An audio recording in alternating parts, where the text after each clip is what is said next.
welcome to Artifacts, the monthly show on City Cable 34, in which we talk about the arts and culture in Minneapolis. And as usual, we're going to have a lively discussion here with a couple sets of guests. Later on, we'll be talking about family values, or how family values relate to the arts here in Minneapolis. We have a couple that's going to talk with us. But right now, it's my pleasure to introduce two gentlemen who are working on a major project here in Minneapolis, architectural project. We have Leonard Parker, who's here, who's with Leonard Parker and Associates.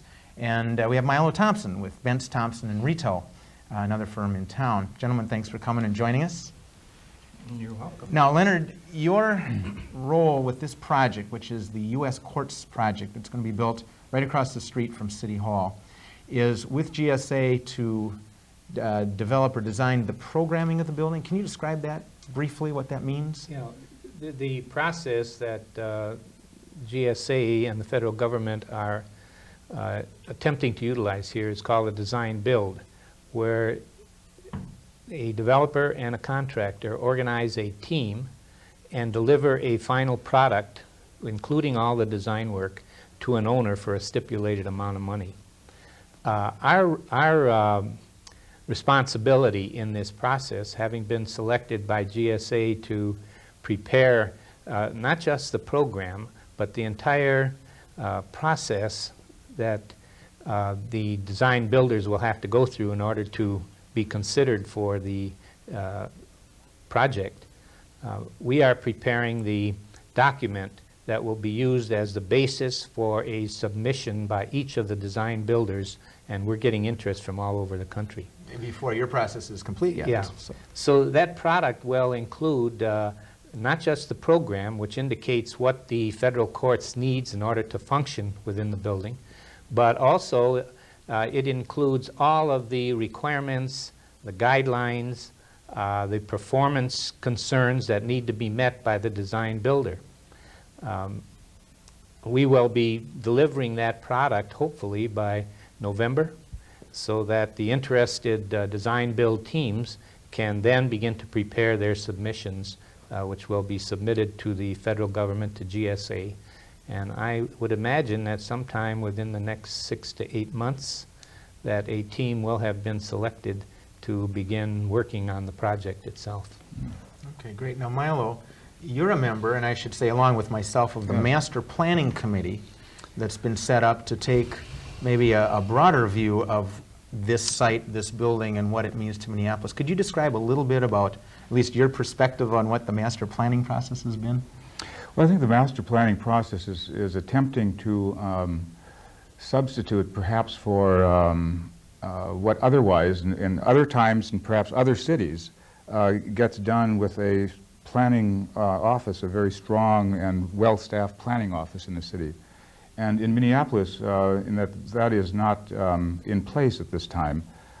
This process, I think, is an experiment to allow a broader view of master or urban design when a very large project is on the horizon.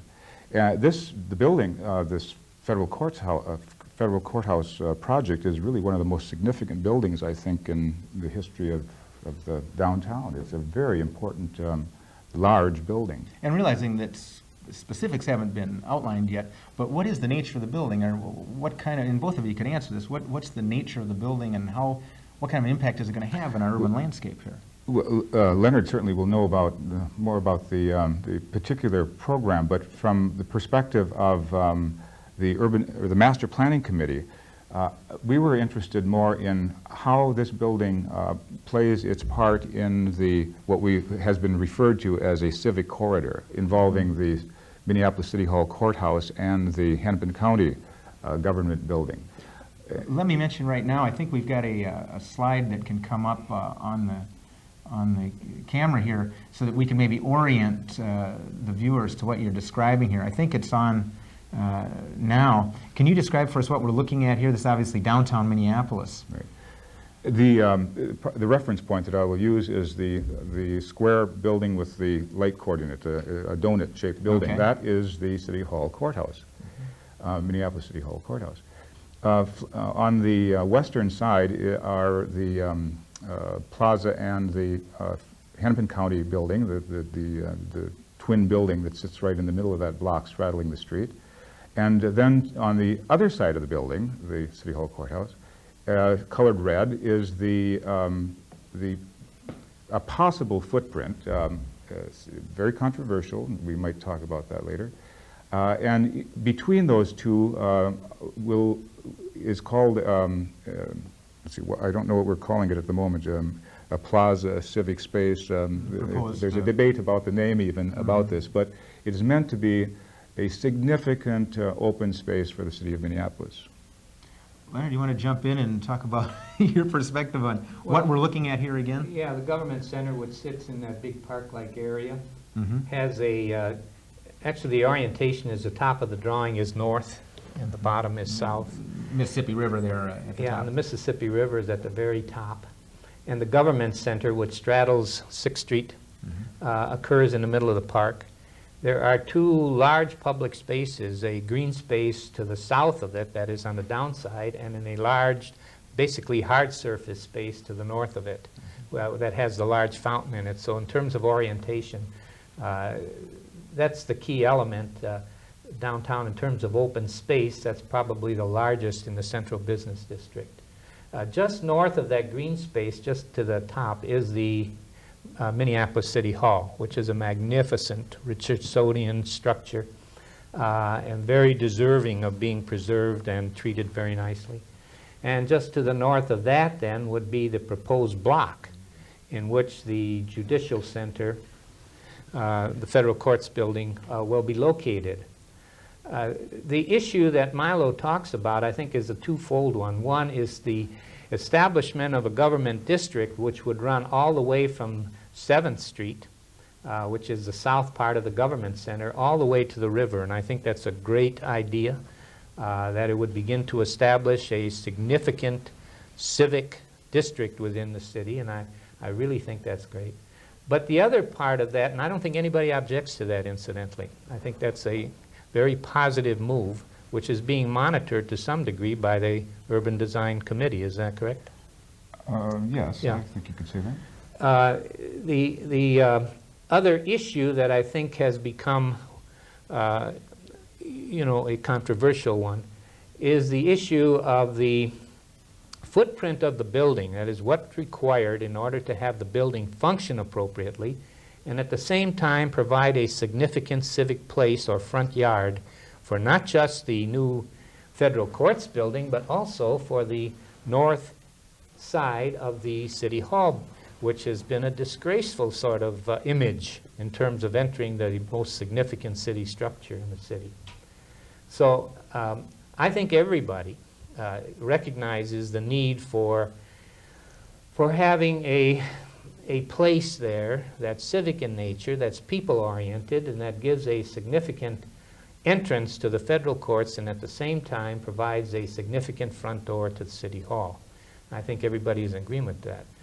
The issue in contention, which has created what I call creative tension, is the concern whether the building itself will be functionally compromised, that is the Federal Courts building, will be functionally compromised by virtue of having a plaza that intrudes on the very important public spaces, which are the first and second levels of the building, whether the limitations placed on the ability to have what they need at those first two levels might take something away from that important front yard concern. I think it's in that area that a major part of the city's concerns is focused, and it's a major part of the problem we're trying to address in representing the federal government and the federal courts. And that's where the creative tension and the opportunity comes to solve that. Right. Sure. Milo, if you could, what are the next steps? As people are watching this show, the plan, the document that the Planning Committee's worked on, is going in front of a number of city bodies. The Planning Commission will have seen it, any number of them, and ultimately the City Council committees, but ultimately it goes to the City Council. What happens then, assuming this is adopted, approved, the city level? Where does it go from there? I'm not sure that I can speak accurately to that, but my understanding is that when the city approves this as a as a master plan, that they will have to negotiate with the GSA to get their agreement, because it will be useful as a part of that design-build process only if the two parties agree that this is a legitimate... Around issues such as the plaza or a number of I other think things. that's the fundamental. Yeah. Correct. Seems to be where it's coming. So our committee, which you and I are both members, I think will have to review their latest comments, put them into a final draft, and then we see whether or not the City Council will endorse that or accept it, perhaps would be a better way to say that. Well, other than that particular issue that Leonard identified, have there been any surprises or discoveries in the process of the master planning effort that was new to you? For instance, the emphasis on downtown east, to me, was something I hadn't entered in thinking about.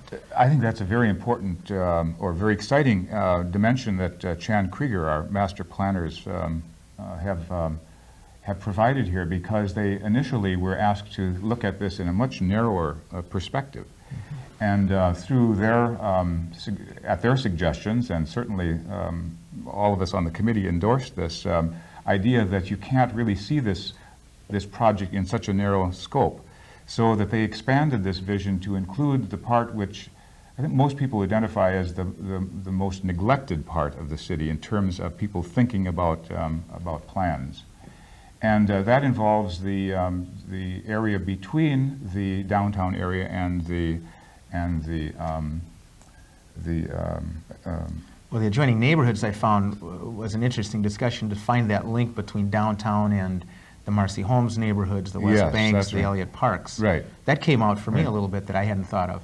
And so one of the really exciting ideas, I think, that provides some sort of image for this area would be to try to use the civic plaza idea as not a one-time urban design room, and we get that and that's it, but rather that it becomes a pattern for a kind of open space network throughout that district, which would then, there are examples in other cities where this kind of thing occurs. I think one of the most interesting is in Boston itself, with their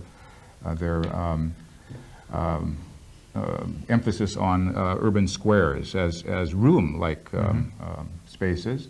And so this area could be, which is fairly sparse in its density, could be redeveloped around that idea of designing identifiable outdoor spaces, not simply that they are leftover spaces as we see when a building goes down and you create a parking lot, but that these are design spaces. So it goes back to the kind of classic conflict now that we will be having between those who are emphasizing how a building is planned to be functional and workable. It's awfully important. As architects, we both know that. That's fundamental. But there's another point of view that an urban square is designed. It has a program, and it is designed to be functional. It cannot be left over. It cannot be a residual space left over when, say, the building program has been satisfied. We've only got a couple more minutes, and it's too bad, because we can go on about this and some of the issues and how it affects Minneapolitans and people that are using the judicial system here. Leonard, I wanted to ask you, are there any amazing, significant surprises in a federal courts building as opposed to perhaps an office building or a building for living and housing? What are some of the special issues that are involved in that? I think one thing that needs to be looked at, and it is special as it relates to any courts facilities, and the federal courts basically deal with criminal cases. Security has become a very profound concern of the federal bench. And this is a place where sort of dirty business is conducted. I mean, the people who come here are not happy people, usually. Even the performers have to take what they're doing very seriously. This is not a frivolous activity. The question then of what access the public needs to have in a place like this becomes an issue. That it will not be a festival. I mean, it won't be. It may be a place for protests. That is, not just on a plaza in front of the building, but perhaps in the public spaces inside the building. So I think it's important when one begins to think about what the nature of the facility is, to begin to examine what the nature of the front yard should be. And that is a special issue when it relates to any kind of courts facility, but particularly the federal courts, where the business of adjudicating criminal cases is a very serious business. Indeed. And the people that utilize the building are generally not in a fun-making mode of their personality. Sure. So that needs to be taken into account when one designs the building, number one, the security concerns, and the nature of the business that's conducted there. And also, those facets that could be contributive to the city also need to be taken into account, and how can they contribute to the activities going on in the courthouse itself.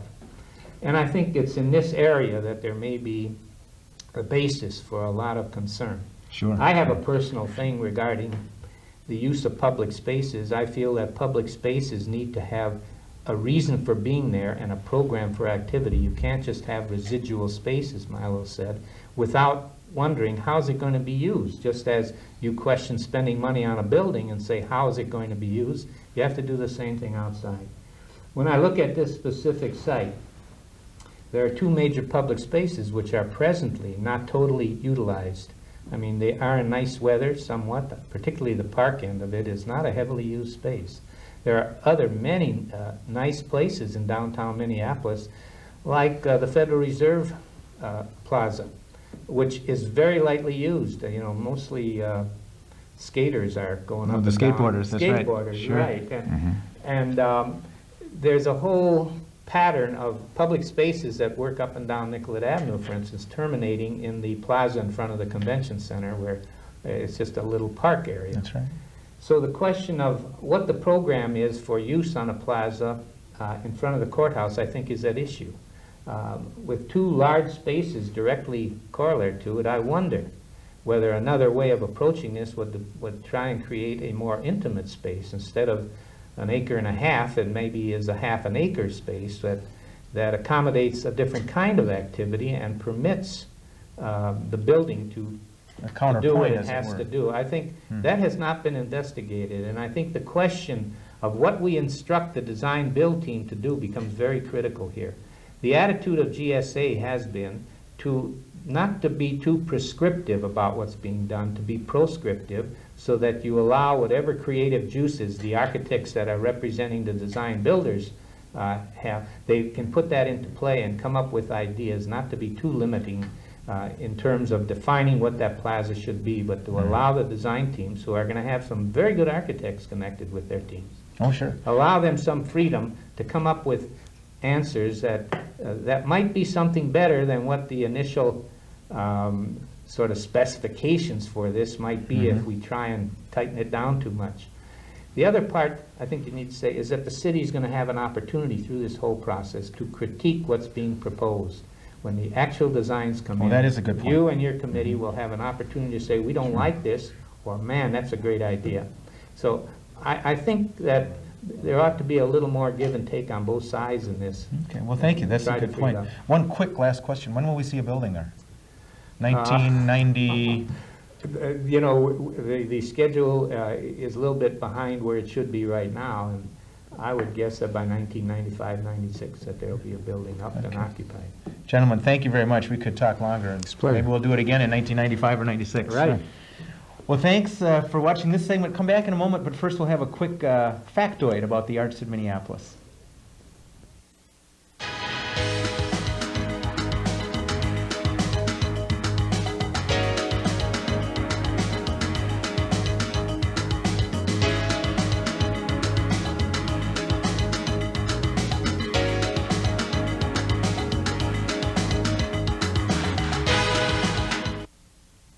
And welcome back. That was an interesting fact.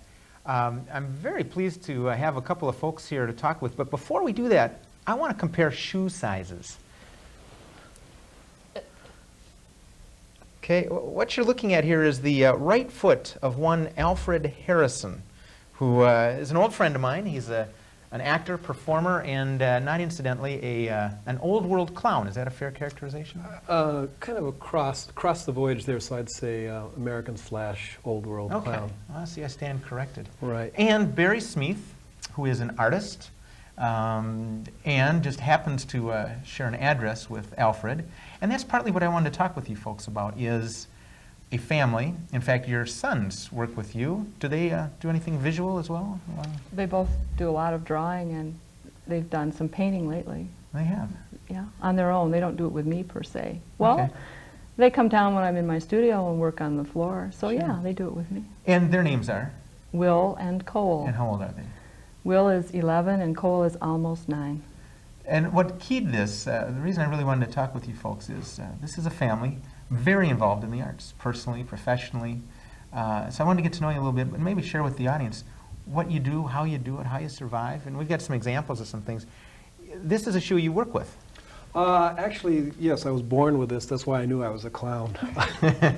No, yeah, that's the shoe I work with. And where do you get a shoe like that? Well, I ordered it through a clown, circus clown, Michael Shaughnessy Circus Clowns, and he got it from a man who makes them out in Nova Scotia area. Oh, Or truly? Maine, yeah.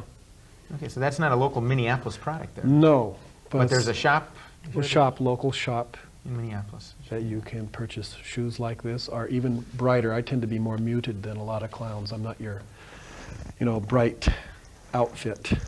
Well, where do you do your clowning? this isn't your outfit. No, this isn't my outfit. This is partial. Where do I do my clowning? I do it parks. I do it shopping malls. I do it at some theaters occasionally. Go into communities and do performances. You've gone to festivals overseas, too. Yeah, I was in England almost 2 years ago in March. I was there at the International Clown Festival, and I got to perform in the international show. And that was really exciting because it was a one-ring circus tent, big top, just like you used to see on Don Amici's European Circus as a kid. So Were there a lot of other Americans there? there's quite a few Americans. There was a lot of Americans of the kind of lipstick-type clown convention there, but there was also about 5 or 6 working American clowns that were visiting and also performing at the time, too. Well, I want to jump over to Barry, and one of the ways I know Barry is through your artwork. You're certainly a supporter, yes. That's right. You do. Every holiday season, I make a point to get some of the Barry cards, which you've got a few here. Describe what you do with these cards and how this is different from something you'd pick up at a local card shop. Okay, well, I guess I should hold them up and talk about them at the same time. I have several different card designs. I have some printed card designs, which I haven't included today to show. But my big emphasis has been on handmade cards. So they're like miniature paintings, which I've painted, then torn off and spray mounted to cardstock. And I brought 3 of my different styles of hand-painted cards today. Okay, let's see them. This is one. This is what I call my Native American line, or it lines up with some of my spiritual leanings right now. And so that's one, and that's another. And this is a rice paper version of hand-painted, torn, and then spray mounted. There's another one. That one I notice is entitled White Buffalo, which has a spiritual meaning. That's right. It's supposedly, according to the Native American teachings, the white buffalo is the coming of the next world, the world of peace, Many of where these, all the human races live together in harmony. in Go harmony. ahead, Phil, yeah. I'm sorry, I was going to say that many of these images seem to be of the plains with the buffalo, and I noticed a teepee there. You folks are originally from the western part of the country, am I right in Well, that? Alfred is. I'm originally from the Midwest. Oh, I didn't realize that. I was Okay. born in Illinois and raised between Illinois and Wisconsin. Okay, so these are your roots here. Definitely. And I'm a prairie person. I like wide open spaces and grasses and mountains too, big oaks, but open Let's see. spaces. Well, I want to get into some of the art on the easel too, but how did you meet? If you're from Seattle area or Washington State, how did you get here? I came here to work with a theater, and I met Barry in Seattle, and we had lived together for about a year when I came out here, and I worked with Illusion Theater for started working with them, and then Barry came out the following year. He was here for a year alone, and then I Yeah. joined. Oh, I see. Okay. Well, I do want to make a point to get to this. Now, these are larger works, obviously. Can you describe a little bit what we're seeing here? Well, just a lot of, it's larger versions of what I love to paint. And this to me is, I call this spring thaw, because this is snow, obviously, and this is the ribbon of a river. But down here, I don't know if the cameras pick up the silver. I've gotten enamored with silver paint lately. But it's the thawing of a river that's coming off of a hill. I can see from here, of course, the sparkling Right. and the sense of melt. And So I call this one spring thaw. And again, weeds, grasses, things that I love.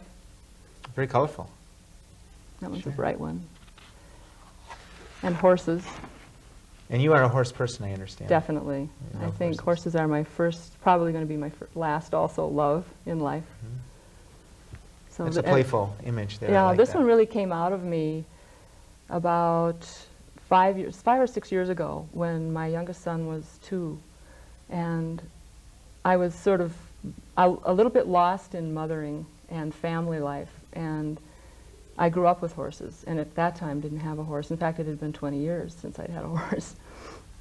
And this horse just came out of me and galloped across the page, and shortly after that I got a horse. It's a neat integration of your earlier life, your art that you're expressing, and then the reality of your current life. Exactly. Went out and found it. Yeah. And that's a question I wanted to ask both of you, maybe start with Alfred. How is it to survive as an artist? Now, the Twin Cities are known as a mecca for the arts. In fact, you said you came here because there was a theater. But theater and clowning and the arts aren't the only way you make a living. How is it to make a living and to, at the same time, express yourself? It's difficult at times. I think it'd be easier if I was single and not have a family, and then I didn't have to worry about responsibilities. But I'm not, and my family certainly contributes to my art. So I work as a limousine driver. I also have another art form company with my partner Mary Sue Moses called Theater for Corporate and Community Education. And we just completed a play for the Pollution Control Agency called the Minnesota River Review. And it's a play that talks about the conditions of the Minnesota River. And there's a lot of humor in it, so I get some of my humorous clowning type writing in that. And then I get clown gigs here and there. And the boys and I have started working together in this last year, and more so. In fact, I'm really becoming more focused on developing a show with the boys. We call it kind of the Bert, since my clown is Bert, and I call Will Wilbert and Cole Colbert. So we just had a performance last Saturday at Centennial Lakes. We've got about 1 more minute, and I want to ask Barry a quick question. But maybe while we're doing that, you could put a prop together or two here if you brought anything with you. Okay. All right? Barry, here's a question that I think a lot of viewers might find interesting. How is it in a household full of artists? I mean, the kids are doing art and are working with Alfred, you're painting, and at the same time you got a family you're trying to keep together. And are there special problems or special joys or challenges to a family that is really identifying themselves with art of different disciplines? I don't know if there's special problems, Phil. I think they're the problems that a lot of us are looking at today, and that has to do with finding meaning and making the family a solid entity, despite having to bring in a certain amount of money to pay the mortgage and buy food and Work in the house? work on the house, set up for the future if Sure. possible. Sure. Yeah, it's everybody's grappling with that. I don't know that artists are any different, really. And I think it might be sometimes harder because what was it? A friend of mine said, you can't make. Let's see. You can't make a living at art, but you can make a killing. So you're somewhere in between, maybe. And that's where we are, somewhere in Interesting between. perspective. Sure. That's the one thing I was trying to say is what I got from going to Europe is the tradition of clowning. And when I came back, I said, this is what I can give to my kids. If we lived on a farm and they were farmers' sons, they'd learn farming.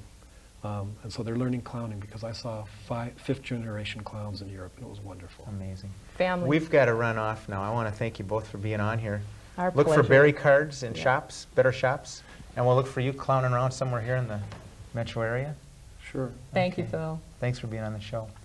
We've got to run. Stay tuned for a short calendar of events that are going on in Minneapolis in the arts. And if you have questions about what you saw or heard on the show, 673-2234. I'm Phill Lindsay. See you next time.